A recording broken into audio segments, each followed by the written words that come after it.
situation. Now I'm going to discuss how we would look for a new law. In general, we look for a new law by the following process. First, we guess it. Then we well, don't laugh, that's really true. Then we compute the consequences of the guess to see what, if this is right, if this law that we guessed is right, we see what it would imply, and then we compare those computation results to nature, or we say compare to experiment or experience, compare it directly with observation to see if it works. If it disagrees with experiment, it's wrong. In that simple statement is the key to science. It doesn't make a difference how beautiful your guess is, it doesn't make a difference how smart you are who made the guess, or what his name is. If it disagrees with experiment, it's wrong. That's all there is to it. It's therefore not unscientific to take a guess, although many people who are not in science think it is. For instance, I had a conversation about flying saucers some years ago with laymen. Because I'm scientific, I know all about flying saucers. So I said, I don't think there are flying saucers. So my antagonist said, is it impossible that there are flying saucers? Can you prove that it's impossible? I said, no, I can't prove it's impossible. It's just very unlikely. That, they say, you are very unscientific. If you can't prove it impossible, then how can you say it's likely, that it's unlikely? Well, that's the way, that is scientific. It is scientific only to say what's more likely and less likely, and not to be proving all the time possible and impossible. To define what I mean, I finally said to him, listen, I mean that from my knowledge of the world that I see around me, I think that it is much more likely that the reports of flying saucers are the results of the known irrational characteristics of terrestrial intelligence rather than the unknown rational efforts of extraterrestrial intelligence. It's just more likely, that's all. And it's a good guess. And we always try to guess the most likely explanation, keeping in the back of the mind the fact that if it doesn't work, then we must discuss the other possibilities. There was, for instance, for a while a phenomenon called superconductivity.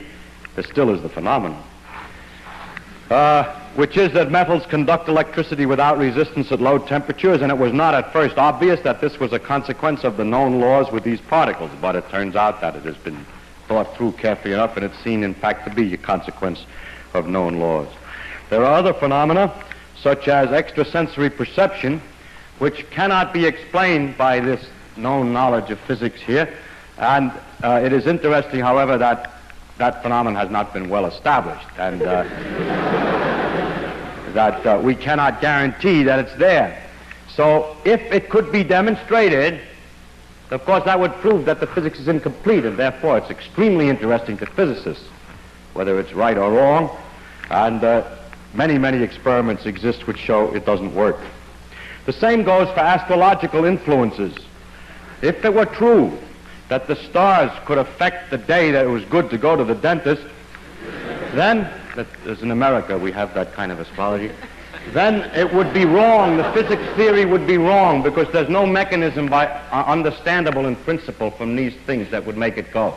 And that's the reason that there's some skepticism among scientists with regard to those ideas.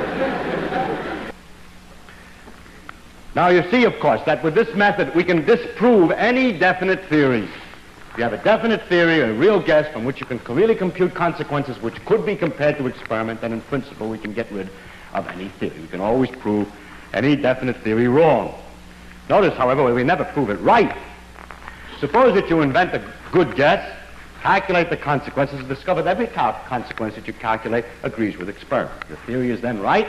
No, it is simply not proved wrong. Because in the future, there could be a wider range of experiments, you can compute a wider range of consequences, and you may discover then that the thing is wrong. That's why laws like Newton's laws for the motion of planets last such a long time. He guessed the law of gravitation, calculated all the kinds of consequences for the solar system and so on, compared them to experiment, and it took several hundred years before the slight error of the motion of Mercury was developed. During all that time, the theory had been failed to be proved wrong and could be taken to be temporarily right, but it can never be proved right, because tomorrow's experiment may succeed in proving what you thought was right wrong. So we never are right. We can only be sure we're wrong. However, it's rather remarkable that we can last so long. I mean, have some idea which will last so long. I must also point out to you that you cannot prove a vague theory wrong. If the guess that you make is poorly expressed and rather vague, and the method that you use for figuring out the consequences is rather a little vague, you're not sure, I mean, you say, I think everything's because it's all due to Mughals, and Mughals do this and that more or less, so I can sort of explain how this works, then you see that that theory is good because it can't be proved wrong.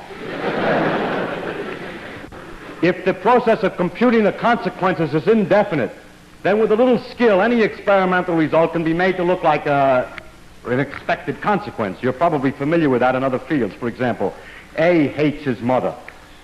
The reason is, of course, because she didn't caress him or love him enough when he was a child. Actually, if you investigate, you find out that, as a matter of fact, he did love him very much and everything was all right.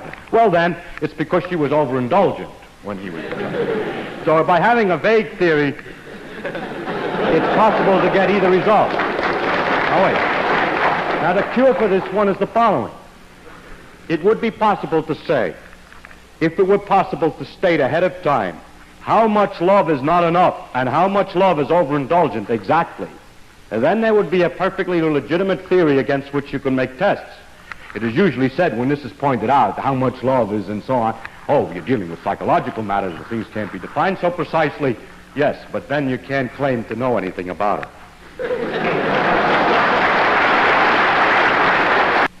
Now, I want to concentrate from now on, because I'm a theoretical physicist, I'm more delighted with this end of the problem, as to what goes or how do you make the guesses. Now, it's strictly, as I said before, not of any importance where the guess comes from. It's only important that it should agree with experiment, and that it should be definite as definite as possible. What you say then is very simple. We've set up a machine, a great computing machine, which has a random wheel in it that makes a succession of guesses. And each time it guesses a hypothesis about how nature should work, computes immediately the consequences, and makes a comparison to a list of experimental results it has at the other end. In other words, guessing is a dumb man's job. Actually, it's quite the opposite, and I will try to explain why. The first problem is how to start.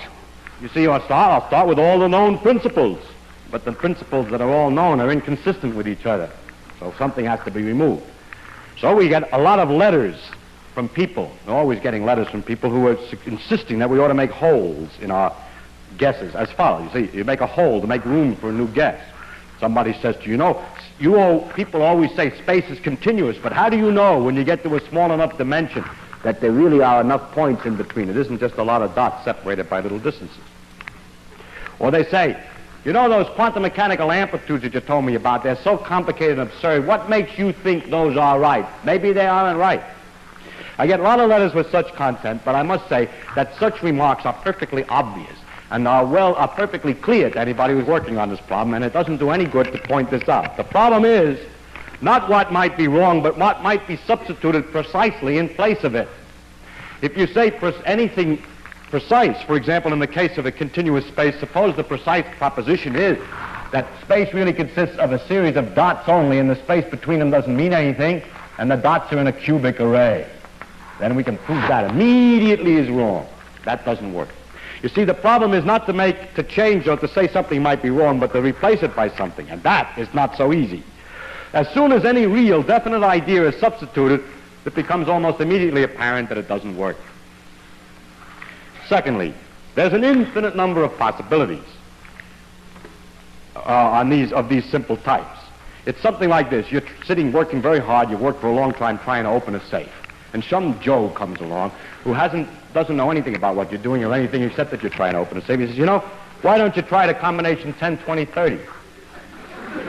Because you're busy, you're trying a lot of things.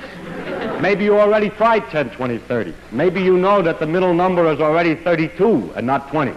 Maybe you know that, as a matter of fact, this is a 5-digit combination. There we go. So these letters don't do any good, and so please don't send me any letters trying to tell me how the thing is going to work.